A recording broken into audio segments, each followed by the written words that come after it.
the 4 C's of storytelling. So when we think of stories and having these 4 key components, or the 4 C's, they are context, that's the background information, the setup.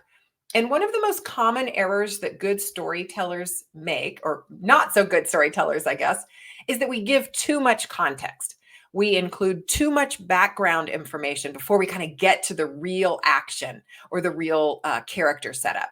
So if you're finding that your stories are a little long-winded, or you're watching people kind of start to glaze over a little bit when you're telling a story, maybe you could tighten the context up and keep that a little more concise. But you need enough to bring us into the scene with you a bit. The second C is this idea that we need characters. There need to be people in our stories. And even if you're pitching a financially rigorous kind of recommendation is what you're going after, the financial impact within your organization will affect people, either customers, clients, or employees within the organization.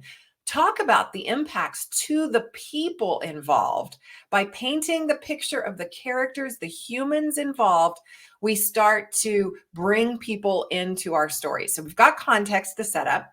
We've got our characters, the people who are involved. And don't tell a story without people. It's not a real story. And then there has to be this conflict. And conflict, don't think of it in that very literal sense that would mean, 2 people fighting with each other, or a good guy and a bad guy even.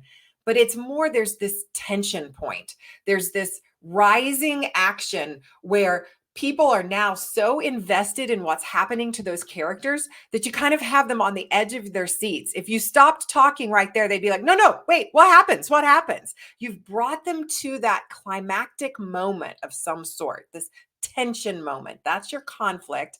And then we can't just leave them hanging there. We have to resolve the story, and that's our conclusion. So we've got context, characters, conflict, and conclusion.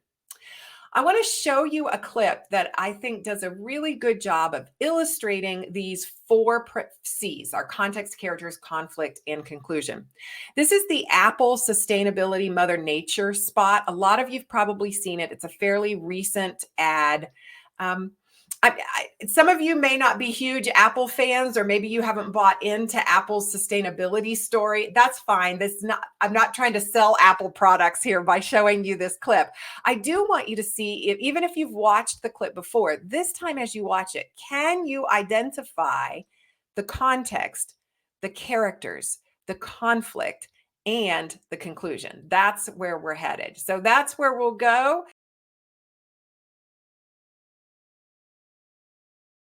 Using stories to make a point. So one of the lessons that I frequently find myself teaching to new managers or new director level folks is that they need to create learning environments. Okay, so let's say that's the point that I'm making. And I would say that first. I would start out with, hey, as leaders, one of the most important things we can do for our organizations is to create a learning environment, a place where it's safe to try new things, to experiment, which by default means we will fail, to learn from those failures and grow.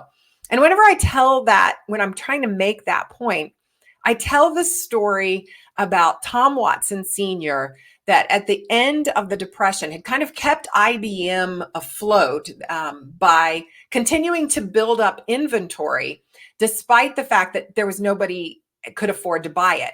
So now the Depression is ended, the economy's starting to turn. He needs to sell off all of this inventory, and they need to start bringing in money. So a $1 million government contract comes up, and he needs it. IBM needs it. And Watson sends his very best sales rep off to Washington, D.C. to try to get this contract. And the sales rep comes back, he does his very best. He does, all the things he's learned how to do, and he tries this and he tries that, and he comes back and he did not get the contract. Okay, so he has failed in his mission. And it could mean the very death of IBM, or at very least of Tom Watson's CEO tenure, because the board, his head's on the chopping block as far as the board is concerned.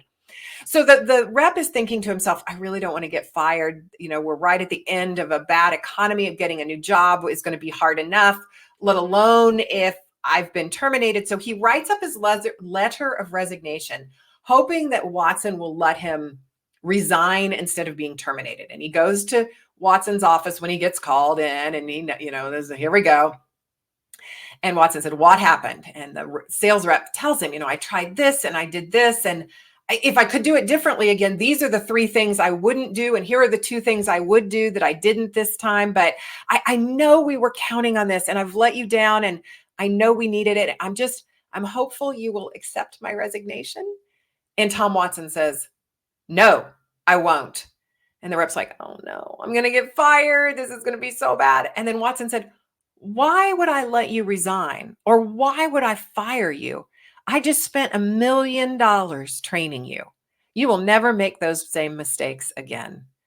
Now, that's the kind of learning culture we need to create as leaders.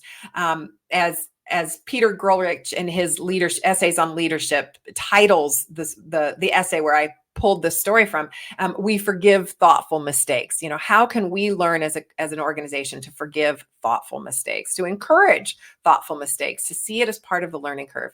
So that's a story that I tell frequently. You could see the context. I set up that it was Depression era. Tom Watson needed the sale. We've got the characters, Watson and the sales rep. We've got the moment of tension, that conflict moment. He goes into his office. He's hoping not to get fired. Oh, he won't accept his resignation. And then sort of the conclusion is Watson won't only not fire him, he won't even let him resign, because this is a training exercise for him. This was how education happens. So again, that's just a story that you can tell. It took no video cameras. It took no editing team, but it drives home the point that I wanted to make.